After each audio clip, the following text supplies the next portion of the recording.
Always a treat when Raw Chef Jane stops by our studio kitchen, and today working with one of my favorites. And I was telling you earlier, I'm like, these are like magic beans because you said they're very special.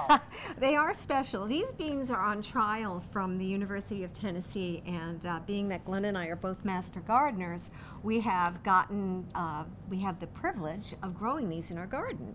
And they are prolific and they are delicious, and I'm loving them.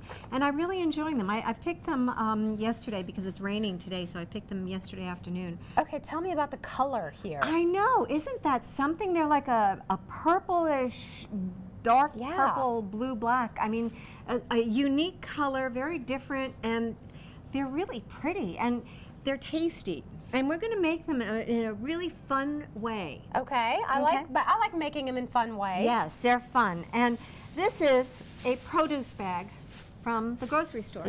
Okay, this is what they have, and you pull it off the little roll. And that's, believe it or not, I'm with you so far. Oh, good.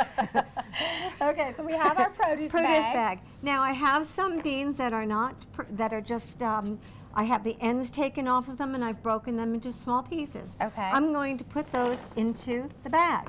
Green on the inside, which I thought was really cool. When you snap them, they look like they're pretty. Normal bean. They've got some interesting colors going on. The flavor, they really have a nice flavor to them, as you know. Yeah. And I sampled a few. Yeah. I'm surprised I have any left. Hey. But they are delicious. They taste really nice, and this is, again, a fun way of preparing. Now I have a clove of garlic from the garden also. And I'm just going to cut this in half, okay? So we're just going to put this right into the bag with my beans here. I'm going to take a little bit of extra virgin olive oil. Now, when I say a little bit, I'm not measuring this, okay? There really isn't a need to measure. You don't want to put so much oil into it so that it's swimming in oil. And as you can see, everything is just lightly coated. So if you need to measure it, I would say maybe a teaspoon or so. But I'm just going to pour a little bit in here and just kind of let that be in there. And you said you actually use this method on other vegetables too. Yes, I use this often with my asparagus. I've used it with broccoli, Brussels sprouts, a few other things, and it really works very well. And I'm putting a little bit of Himalayan salt in here. You don't need to put too much in. Remember, you can always add. Right. You can't take it out, okay? So what I'm going to do now, I want to make sure that I have some air in here, okay? So I want to have like a bubble. Okay, see how I have that? And I'm holding, you can twist it a little bit if that helps you. And I'm just going to kind of mix this up so that the salt gets mixed up with this and the olive oil coats everything. And I love you can really use your fingers. Oh yeah, absolutely. No mess. No mess. No mess at all.